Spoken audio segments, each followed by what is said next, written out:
안녕하세요. 중국 주식 플렉스의 강효주입니다. 제목이 좀 어이없죠.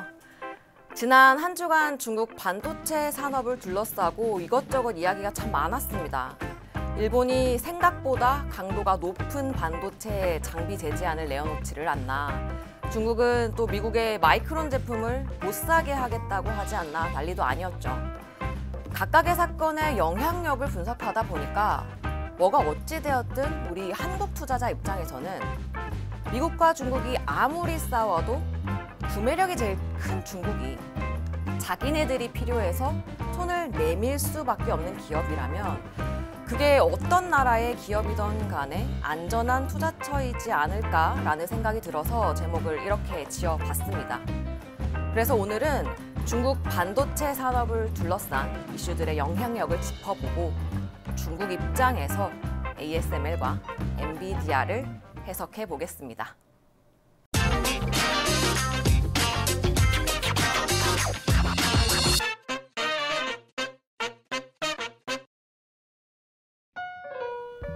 먼저 일본에 대해 중국 반도체 장비 수출 제재를 통해서 ASML 이야기를 해볼게요.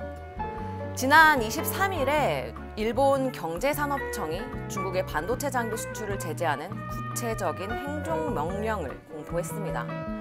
사실 일본이 미국, 네덜란드에 이어서 반도체 장비 수출을 제재하겠다라는 것은 연초부터 예고된 사항이었죠.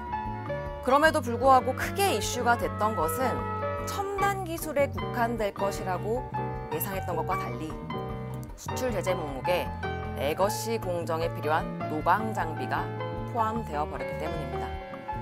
중국 정부의 반도체 산업에서 당장의 목표는 사실 첨단 기술 양산이 아니라 가능한 분야에서 국산화율을 가파르게 늘리는 것인데 그마저도 힘들어질 수 있다라는 생각 때문입니다. 다만 걱정과 다르게 지금은 큰 문제는 되지 않을 것 같습니다. 일본이 안 주겠다라는 이번 노광 장비 모델, 네덜란드 ASML에서 받아올 수 있기 때문이에요.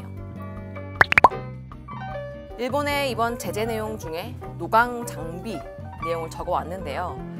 일본이 제재 목록에 추가한 레거시 공정 장비는 DOE 노광 장비 중에서도 니콘의 40나노미터 불아르곤 이머전 스캐너입니다. 아래 이 부분은 EUV, 첨단 기술이라 어차피 못 쓰고 있어서 크게 새롭지는 않고요. ASML 수출 제재 리스트를 보면 여기 두 개 모델이 지금 중국에 공급되고 있는 모델입니다. 그 중에 NXT1980 모델이 싱글 노광 경우 38나노미터, 멀티 패터닝 기준으로 7나노미터 구현이 가능한 노광 장비죠. 아까의 일본 장비를 대체할 수 있다는 뜻입니다. 자본주의적 마인드로 기업 이익 입장에서만 철저히 생각하면 네덜란드에게는 오히려 지금 기회일 수 있을 것 같습니다. ASML은 상대적으로 고사양 모델, EUV라든지 고사양의 DUV 모델을 중국에 팔아왔고요. 일본 모델들은 상대적으로 저사양이었어요. 그러다 보니까 실제로 중노광 장비 시장 점유율을 그려봐도 금액 기준으로는 ASML과 일본이 8대2로 나눠지는데 대수 기준으로 하면 5대3이었다는 거죠. ASML은 그동안에 여기 비싸고 높은 단가의 제품들을 중심으로 중국 사업을 전개해 왔다는 뜻인데 이제 이 비싼 것들을 팔지 못하게 되었으니 중국 매출 비중이 줄어드는 건 너무 당연한 수순이겠죠. 중국 매출을 회복하려면 팔 수 있는 것 중에 제일 좋은 NXT1980 모델이 잘 팔려야 되는데 때마침 이 시장을 장악하고 있던 일본이 중국에 공급을 안 한다면 중국의 레거시 공정에 들어가는 노광 장비 시장을 ASM 입장에서는 다 먹을 수 있는 기회가 되겠죠. 중국의 구매력을 누릴 수 있는 기회인데다가 중국은 다른 건 다 만들어도 어차피 노광 장비만큼은 만들 수가 없으니 손을 내밀 수밖에 없다는 게 바로 ASML을 좋아하는 이유입니다. 엔비디아는 이번에 중국의 마이크론 제재 구매 제한을 통해서 한번 봐볼게요. 지난 22일에 중국 정부가 마이크론 제품에 보안 리스크가 있다면서 중국 내부에서 구매를 제한하도록 하는 성명을 아주 간단하게 냈습니다. 바로 이거예요. 구체적인 사항은 하나도 없지만 딱 한 개 말해준 게 있는데요. 마이크론 제품을 사지 못하게 하는 대상. 글씨가 작아서 잘 안 보이실 수도 있는데 중국 핵심 정보 인프라 운영 기업. 한마디로 중국의 서버 기업들에게 마이크론 제품을 사용하지 말라고 한 거죠. 사실 생각보다 중국의 마이크론 의존도는 높지 않을 것으로 추정됩니다. 중국의 서버 기업은 5개, 5대 기업이 있어요.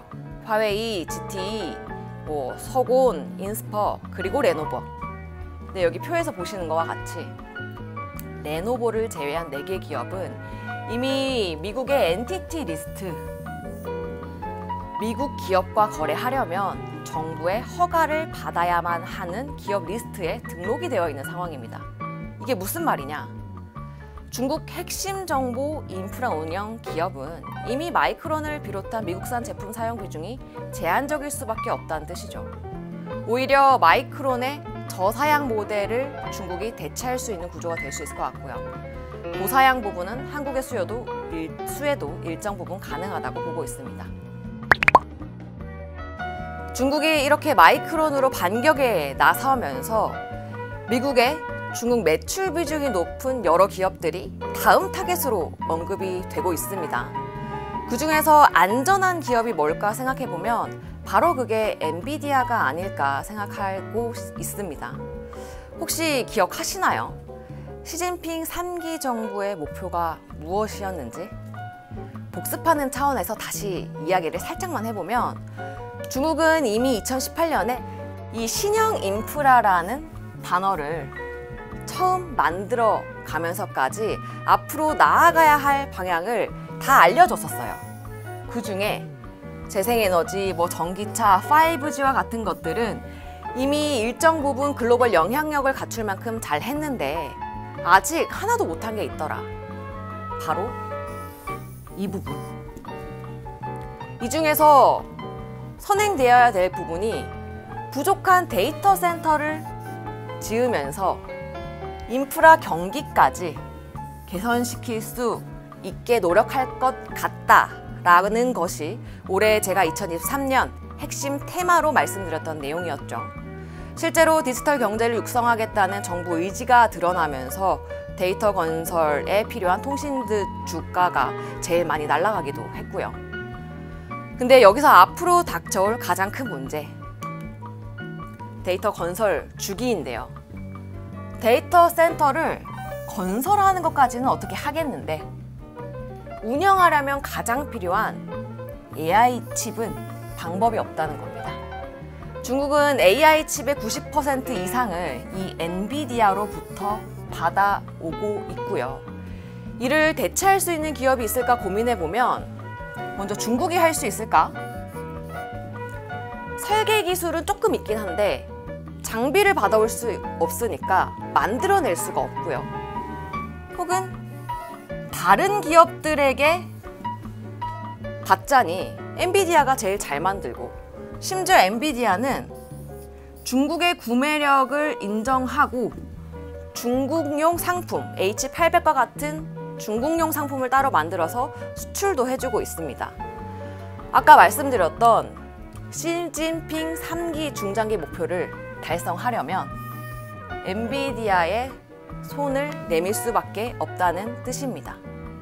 기업 이익만 생각했을 때 엔비디아의 입장에서도 중국 매출이 전체의 25%에서 30%를 차지할 만큼 큰데 시진핑 3기에서 데이터 센터 건설을 핵심으로 하고 있으니 점점 더 커지는 수요를 놓치기는 아까울 거라고 판단합니다. 기업 이익이 아니라 정치적 관점에서 미국의 동맹국들이 중국의 반도체 제재 강도를 높이는 등 여러 가지 불확실성은 분명히 존재합니다.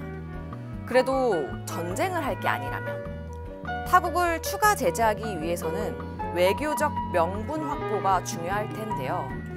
이성적으로 생각해보면 미국이 중국의 여러 산업을 제재했던 명분에 이 레거시 공정은 포함되지 않을 가능성이 좀 더 높다고 봅니다. 2018년 처음 트럼프 정부가 중국에 대규모 관세를 매기는 등 문제를 삼았을 때는 중국 정부가 보조금 등을 주면서 이 자유무역을 훼손했다라는 것 때문이었습니다. 이게 명분이 되었었죠. 그런데 지금은 미국을 비롯한 여러 나라가 비슷한 모습을 보이고 있으니까 사실상 여기서 할 말은 없을 거고요. 두 번째 제재 명분이 인권이었죠. 반도체 산업은 인권 문제를 집어냈던 신장 지역과 거리가 멀죠. 세 번째는 네덜란드와 일본의 반도체 제재 동참을 이끌어냈던 첨단 반도체로 중국 군사력 증강을 막기 위한 안보 때문이다 라고 했었습니다. 그런데 레거시 공정으로 만들어지는 반도체 제품은 범용 제품임을 감안하면 이 안보 제품도 문제를 삼기는 쉽지 않을 것 같습니다. 대만 선거, 내년에 미국 선거 등을 앞두고 있으니까 미중 갈등의 수위는 높아질 테고 글로벌리 중국 매출 비중이 높은 기업들의 투자 심리가 계속해서 위축될 수 있을 것 같습니다. 그 시점에서 중국 입장에서 필요해서 손을 내밀 수밖에 없는 분야를 공부해둘 필요가 있다고 저는 생각하고 있습니다. 오늘 내용도 투자에 도움이 되셨기를 바라며 지금까지 중국 주식 플렉스의 강효주였습니다.